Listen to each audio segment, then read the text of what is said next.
You deserve to include things in your life that bring you joy.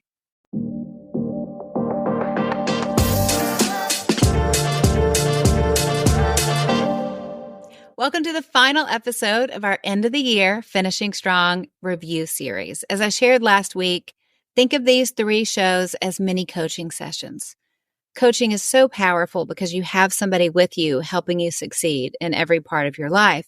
One of the most powerful parts of coaching is getting the perfect question at the right time. It unlocks clarity. It helps you know what to do. It helps you know what not to do. And it helps you walk into the future confidently. That's what I want to do with these 3 short, power-packed episodes. I want to give you some of that experience too. Now, I have a workbook for you. If you haven't downloaded it, please download it. It has all the questions, the space to work through everything.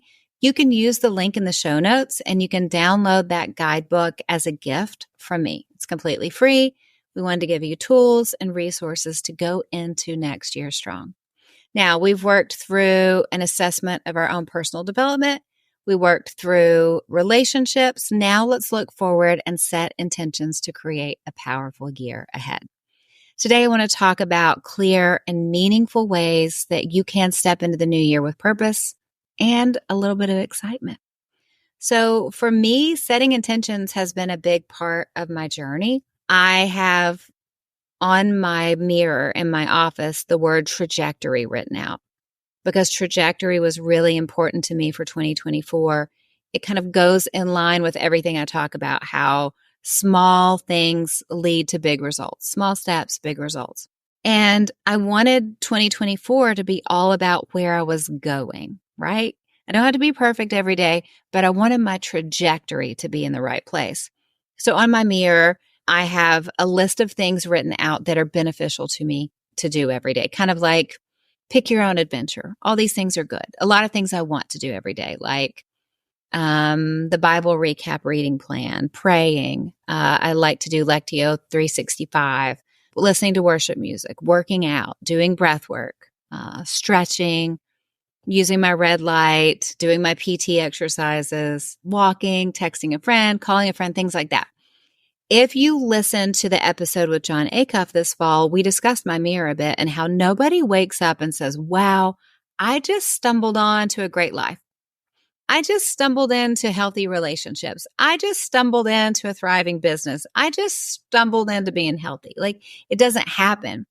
We have to be intentional and know the ingredients for that great life that will build us up, right? That brings us closer to Jesus, that brings us joy. And for me, I talked to you before about the app that I'm building. That's a key driver for me. How do I put something in the hands of people that is quick and is easy and is fun, something that builds our faith and helps our emotional health and helps our joy? That's been my obsession this year since April. I can't wait to tell you more. I will tell you more.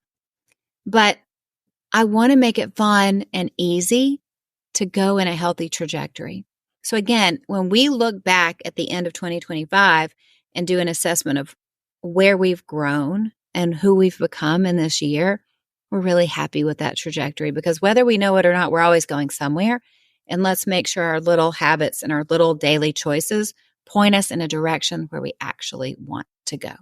And that's what I want to do with these 5 Power Pack questions for you today. Question 1, what's one area of your life you want to focus on in the coming year? I want you to think of an area where you'd love to see growth or improvement. It can be health or relationships.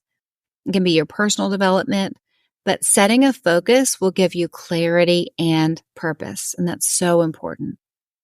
Number 2, I want you to ask yourself what new habits or routines you would like to establish and why. For me this year, I had just started working out at the end of last year. So it was really important for me to make sure that I put physical exercise in some way every day.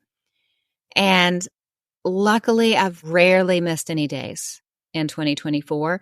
But if you had asked me a year and a half ago if that was possible, I would have said absolutely not. So I want you to think about one small habit or routine that could make your days better. Even if it's something simple like a morning walk or journaling. Journaling is really, really important. Those things will have a big impact on your well-being, on kind of connecting with God, right? Because we can doom scroll on our phone, or we can go on a walk and talk to the Lord, or journal and understand what's going on inside of us. We can connect to God better. We can hear his voice. We can understand ourselves. We can feel better physically and emotionally. For me, I was scrolling on my phone instead of doing the things that I needed to do to connect with God, to connect with myself, to connect with other people. And figuring out how to shift that is one of the best things I've ever done for myself. Because I'll tell you, that phone is addictive and the scroll is addictive. And as we're building the app, we wanted to say, spend 10 minutes on this and feel better. Spend 10 minutes on this and learn something and, get a hit of joy, get pushed in the right direction. Let's just take 10 minutes away from the scroll. Let's do something healthy. Let's do something fun. Let's do something that at the end of 10 minutes is going to make you feel better than when you began. Whereas social media, you normally kind of feel the same or worse after you've been using it for a while. I'm on a rant now. We're supposed to be talking about questions. Question number 3. What are 3 words you'd like to define your upcoming year? So I want you to choose 3 words to capture how you want to feel. These words can kind of serve as your anchor.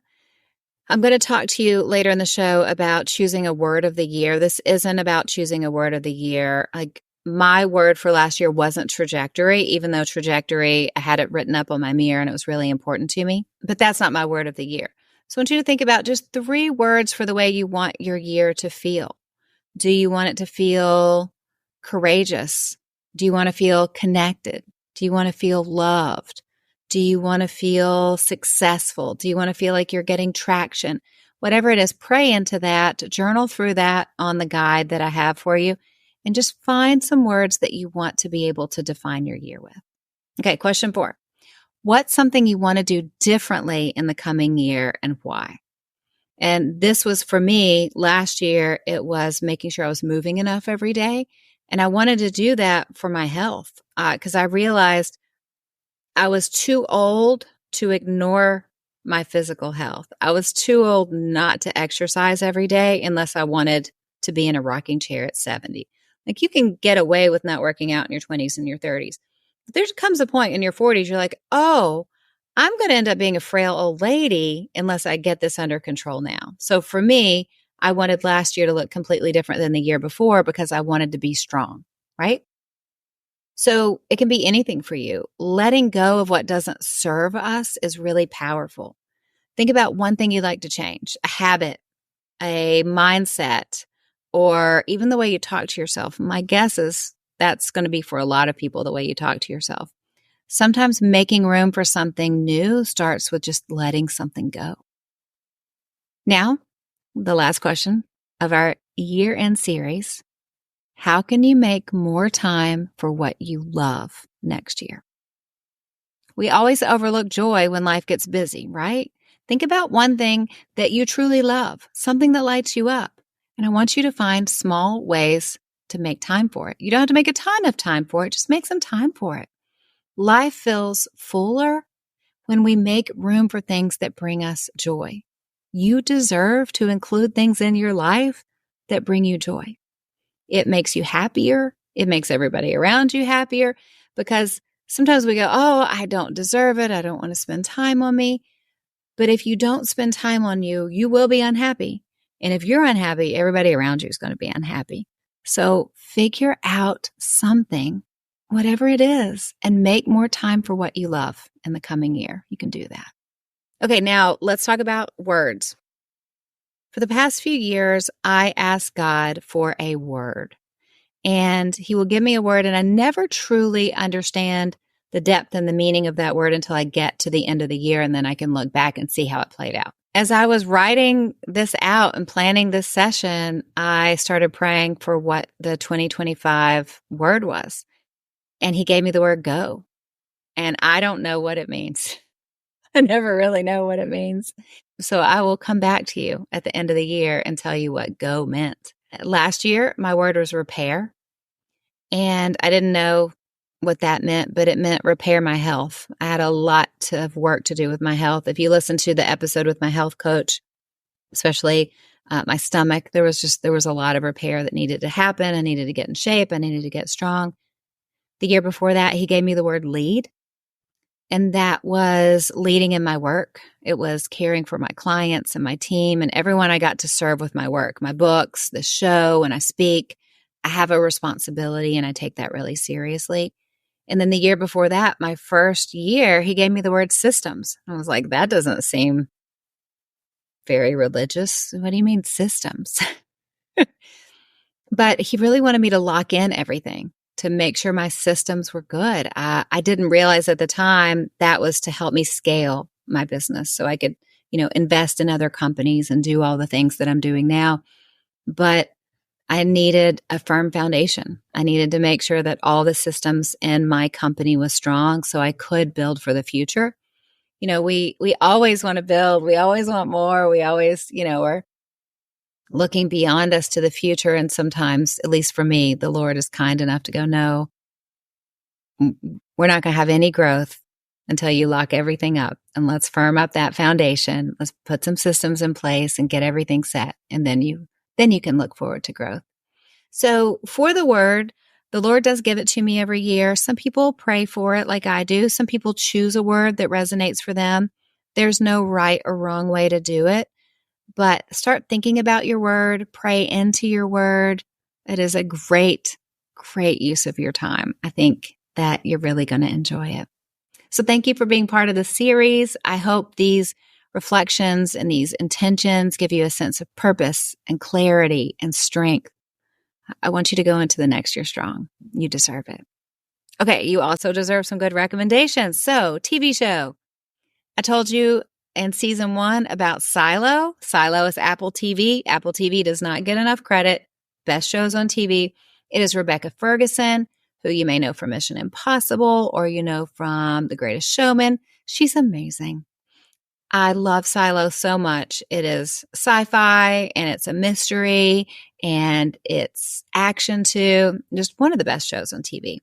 Song this week, "O Come All Ye Faithful," from Josh Groban and the Mormon Tabernacle Choir. I love it so much. Josh Groban, I don't know where he is the rest of the year, but for Christmas, he just thaws out and shows up. And give me all of the Josh Groban Christmas content. Yes and amen. Just like I talked about before, I don't want new Christmas songs. I want the old Christmas songs, but new people can sing them if they're amazing. That's my rule. We've linked it in the show notes to my Holly Jolly Christmas playlist, and we'll link this song too. And as always, I love that we have this time together every week to invest in ourselves. You are investing in you, your spiritual health, your emotional health, your professional success, your physical health. That benefits everyone in your life. I believe in you. I believe in what's inside of you. I believe in your dreams, and I believe you're making an impact on this world for good. That's why you're here. That's why you show up every week, to improve your life little by little by little, because that's where we get where we're called to go. God has created you to stand strong and bring something special and unique to this world that only you can bring. I love to get to coach you. I love to get to encourage you and equip you every single week. So keep stepping up, keep showing up and loving well, because you know the truth. You cannot break a woman who gets her strength from God. I hope you have a great day, and I'll see you soon. And we are out. Do you like the green velvet for Christmas? I've never worn velvet on the show before. Is it me? No. But, Christmas, it was fun. All right. We're done. Cut.